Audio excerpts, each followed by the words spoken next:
Olá, tudo bem com vocês? Eu sou a professora Jaqueline, essa é a aula de língua e portuguesa do 8º ano. Nós vamos falar hoje a respeito do gênero conto. Observem que o conto é um gênero literário.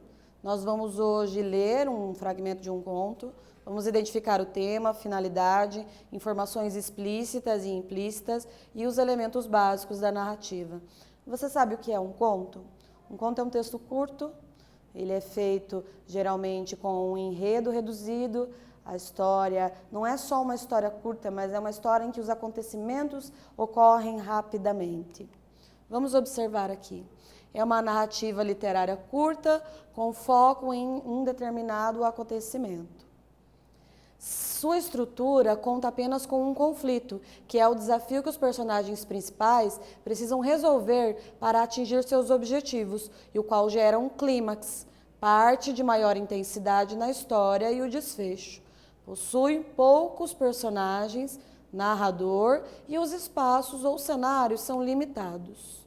Nós vamos fazer a leitura de um conto agora e vamos observar esses elementos da narrativa no conto. Histórias para o rei. Nunca podia imaginar que fosse tão agradável a função de contar histórias, para a qual fui nomeado por decreto do rei. A nomeação colheu-me de surpresa, pois jamais exercitara dotes de imaginação e até me exprimo com certa dificuldade verbal.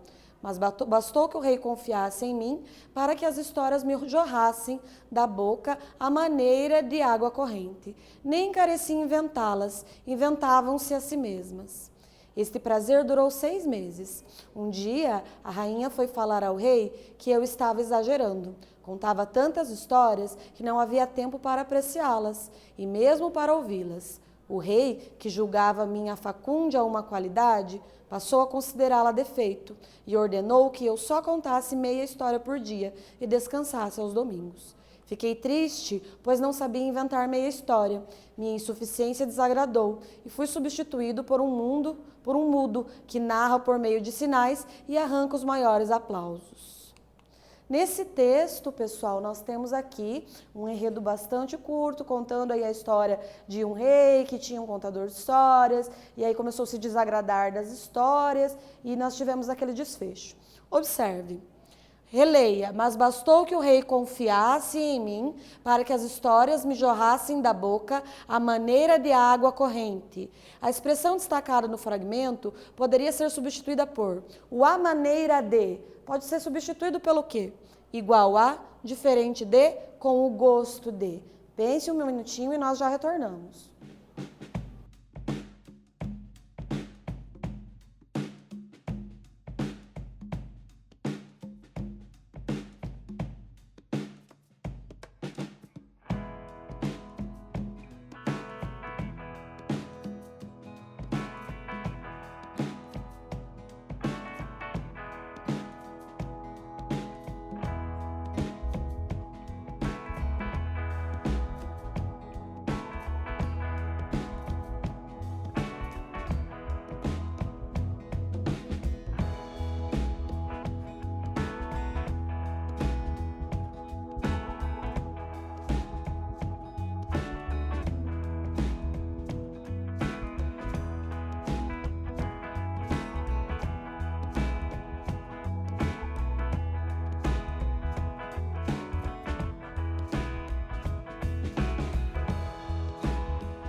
Pessoal, nesse caso, a palavra a maneira de significa igual a. Quando eu digo que algo foi feito à maneira de, é semelhante, é como se fosse, ok? Então, quando ele diz que as histórias me jorrassem da boca à maneira de água corrente, ele estava comparando o jeito que ele estava falando com a água corrente. Ou seja, para ele foi muito fácil contar as histórias, saíam muitas histórias facilmente, ok? Então, igual a, que significa a maneira de. Atividade. O rei que julgava a minha facúndia uma qualidade, passou a considerá-la defeito e ordenou que eu só contasse meia história por dia e descansasse aos domingos. Segundo o contexto do texto, a palavra destacada significa: o que é facúndia? O que você acha que é facúndia? Aptidão para discursar eloquência, adulação, lisonjear para obter vantagens. Qual delas você acha que é facúndia? Responda e daqui a pouquinho a gente retorna.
E aí, o que você respondeu?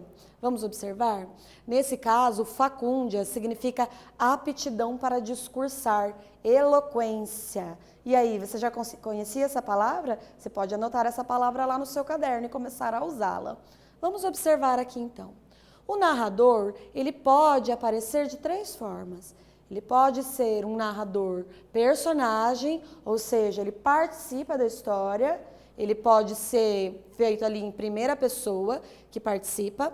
Também o narrador observador, que é aquele em terceira pessoa, que apenas narra o que vê. Então, ele não está participando, mas ele conta aquilo que está acontecendo. E também o narrador onisciente, que também é aquele que é dito em terceira pessoa, mas ele conhece todos os sentimentos, ele sabe toda a história, ele sabe tudo o que se passa na cabeça dos personagens, ele sabe o que as personagens pensam, ok? Nesse caso, nesse texto que a gente leu hoje, nós vamos observar como esse narrador está se comportando. Vamos ver? Então, atividade número 2. Nunca podia imaginar que fosse tão agradável a função de contar histórias, para a qual fui nomeado por decreto do rei. Observem que aqui ele está narrando, ele diz, eu fui nomeado. Nesse caso, o narrador está em qual pessoa? Pense bem. Letra A, vamos analisar ali. Que tipo de narrador está presente no texto? O que o trecho evidencia? O que no trecho evidencia isso? O que nos mostra que foi isso? O que nos mostra que é esse o narrador do texto? Você vai ter um tempinho para responder e eu já retorno.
Nesse caso, pessoal, observem que ali ele disse nunca podia, para a qual fui nomeado. Aí ele está utilizando a primeira pessoa. Se ele utiliza a primeira pessoa, quer dizer que ele é um personagem.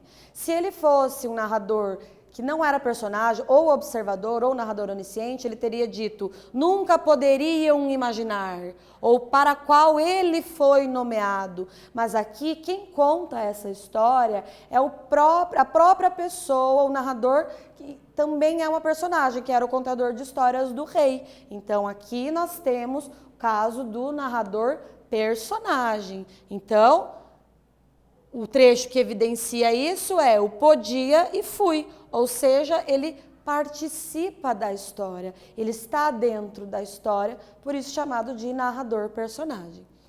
Vamos pensar juntos, o espaço da narrativa. É possível dizer onde ocorre essa história? Vamos ler um trecho. Nunca podia imaginar que fosse tão agradável a função de contar histórias, para a qual fui nomeado por decreto do rei. A nomeação colheu-me de surpresa, pois jamais exercitara dotes de imaginação. Aí até me exprimo com certa dificuldade verbal. Nesse caso, a gente consegue imaginar onde que isso está acontecendo? Poderia ser parecido com aquelas histórias de reis, rainhas, castelos, que ocorrem em reinos, não é? Como se fala, não é no nosso cotidiano, na nossa vida normal do dia a dia. Seria como se fosse num reino. Então, vamos pensar. Este prazer durou 6 meses. Um dia, a rainha foi falar ao rei que eu estava exagerando. Esse trecho corresponde ao quê? Ao conflito, ao clímax ou ao desfecho? Vamos pensar um pouquinho então. Nós temos, pessoal, ali numa história, o início da história. Essa história vai acontecer um problema lá naquela história. Eu tenho o clímax da história, que é a parte mais importante da história. E ao final, tenho um desfecho. Neste caso, vamos relembrar como a história aconteceu. Estava tudo bem na vida da personagem. E aí o rei chamou ele para que ele fizesse... para que ele começasse a exercer aquela função de ser o contador de histórias. Então, tudo muda na vida dele.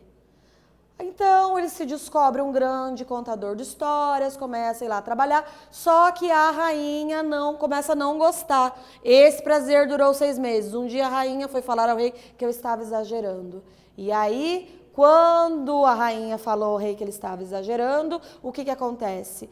O rei manda ele contar meias histórias, só que as meias histórias eram ruins. E após isso, ele era bom contador de histórias, mas contando meias histórias ele ficou ruim. E depois disso a gente tem o desfecho, que é o rei dispensou ele e ele não foi mais o contador de histórias. Nesse caso aqui, esse trechinho em que a rainha vai lá reclamar para o rei, pode ser considerado o conflito, o clímax ou o desfecho. O que vocês acham? Pensem um pouquinho e eu já retorno.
Nesse caso, pessoal, o que acontece aqui estava tudo bem na vida da personagem, ele estava lá trabalhando como o contador de histórias do rei e ocorre um conflito. Qual é o conflito que ocorreu? Nesse caso, foi o fato da rainha não ter gostado daquilo que ele estava fazendo. E isso muda tudo na história. Por isso, esse trecho corresponde ao conflito. Nessa aula, pessoal, nós observamos aqui alguns elementos da narrativa. Vamos relembrar quais são esses elementos? Então, nós temos na narrativa um narrador. Esse narrador, ele pode ser uma personagem, ele pode ser uma pessoa que observa de fora as personagens, ou ele pode ser onisciente, que é aquela pessoa que lê a mente das personagens. Ele sabe tudo o que está acontecendo.